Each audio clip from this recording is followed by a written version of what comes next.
തെലുങ്കിന്റെ pan Indian hit ചിത്രം മാർക്കോയെ അഭിനന്ദിച്ച് മലയാളത്തിലെ എക്കാലത്തെയും മികച്ച ആക്ഷൻ താരം ബാബു ആന്റണി. മാർക്കോ അതിരുകൾ ഭേദിച്ച് മുന്നേറുന്നതിൽ സന്തോഷമുണ്ടെന്ന് ബാബു ആന്റണി പറഞ്ഞു. തന്റെ സിനിമകളൊന്നും രക്തരൂക്ഷിതമായിരുന്നില്ല, പൂർണ്ണമായും ആക്ഷൻ അടിസ്ഥാനമാക്കിയുള്ളതായിരുന്നു. സിനിമയിലെ അനാവശ്യമായ ബലാത്സംഗങ്ങൾ, സ്ത്രീകൾക്കെതിരായ ലൈംഗിക പീഡനം എന്നിവയ്ക്കെതിരെ ആദ്യം സംസാരിച്ച അഭിനേതാക്കളിൽ ഒരാളായിരുന്നു താനെന്നും അദ്ദേഹം ഫേസ്ബുക്കിൽ കുറിച്ചു. ഒരു ബിഗ് ബജറ്റ് ആക്ഷൻ സിനിമ ചെയ്യുക എന്നത് എക്കാലത്തെയും സ്വപ്നമായിരുന്നുവെന്നും ഈ വർഷം ഒരു സിനിമയിൽ നായകനായോ സഹനായകനായോ അഭിനയിക്കാനുള്ള അവസരം ലഭിക്കുമെന്നാണ് പ്രതീക്ഷിക്കുന്നതെന്നും അദ്ദേഹം കൂട്ടിച്ചേർത്തു. മാർക്കോ ടീമിന് അഭിനന്ദനങ്ങൾ. മാർക്കോ വയലന്റ് ചിത്രമാണെന്ന് നിർമ്മാതാക്കൾ പ്രഖ്യാപിക്കുകയും സെൻസർ ബോർഡ് എ സർട്ടിഫിക്കറ്റ് നൽകുകയും ചെയ്തിരുന്നു. അതിനാൽ തന്നെ പ്രേക്ഷകർക്ക് തിരഞ്ഞെടുപ്പിനുള്ള അവസരമുണ്ടായിരുന്നു.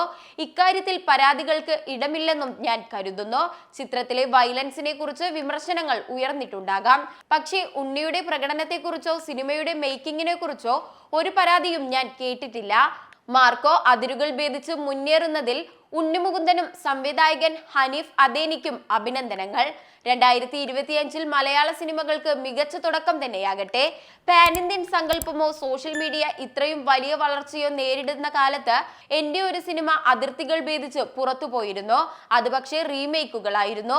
ഫാസിൽ സംവിധാനം ചെയ്ത പൂവിന് പുതിയ പൂന്തന്നൽ അത് തമിഴ്, ഹിന്ദി, തെലുങ്ക്, കന്നഡ, സിംഹള തുടങ്ങിയ ഭാഷകളിൽ റീമേക്ക് ചെയ്തു. 5 ഭാഷാ ചിത്രങ്ങളും ഹിറ്റാകുകയും അത് ഒരു കൾട്ട് സിനിമയായി മാറുകയും ചെയ്തു. അതിൽ വില്ലൻ വേഷം ചെയ്ത എനിക്ക് എല്ലാ ഭാഷകളിലും അതേ വേഷം ചെയ്യാൻ അവസരം ലഭിക്കുകയും രാജ്യത്ത് ഏറ്റവും കൂടുതൽ പ്രതിഫലം വാങ്ങുന്ന വില്ലന്മാരിൽ ഒരാളായി മാറുകയും ചെയ്തു. ഒരു ബിഗ് ബജറ്റ് ആക്ഷൻ സിനിമ ചെയ്യുക എന്നത് എന്റെ എക്കാലത്തെയും സ്വപ്നമായിരുന്നു. അത് ഉടൻ സംഭവിക്കുമെന്ന് പ്രതീക്ഷിക്കുന്നു. ഒരു ബിഗ് ബജറ്റ് ആക്ഷൻ സിനിമയ്ക്ക് സ്കോപ്പ് ഉണ്ടെന്ന് മാർക്കോ തെളിയിച്ചിരിക്കുന്നു.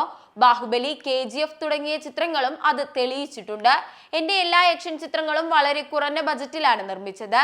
സാങ്കേതിക പിന്തുണയോ സുരക്ഷാ ഉപകരണങ്ങളോ ഒന്നുമില്ലാതെ ശരാശരി 6 മണിക്കൂർ കൊണ്ട് ആക്ഷൻ സീക്വൻസ് ചെയ്തിരുന്നു. പക്ഷെ 90കളിലെ കുട്ടികളുടെ പ്രിയങ്കരനായി മാറിയതിൽ എനിക്ക് സന്തോഷമുണ്ട്. ഒപ്പം ആയോധന കലകൾ പഠിക്കാനും ആരോഗ്യകരമായ ജീവിതം നയിക്കാൻ ജിമ്മുകളിൽ ചേരാനും പലരെയും പ്രചോദിപ്പിക്കാനും കഴിഞ്ഞു.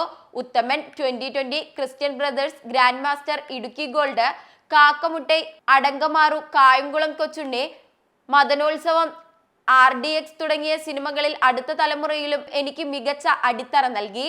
കുടുംബത്തോടൊപ്പം സ്പെയിനിൽ അവധിക്കാലം ആഘോഷിക്കുകയാണ് താരം ഇപ്പോൾ.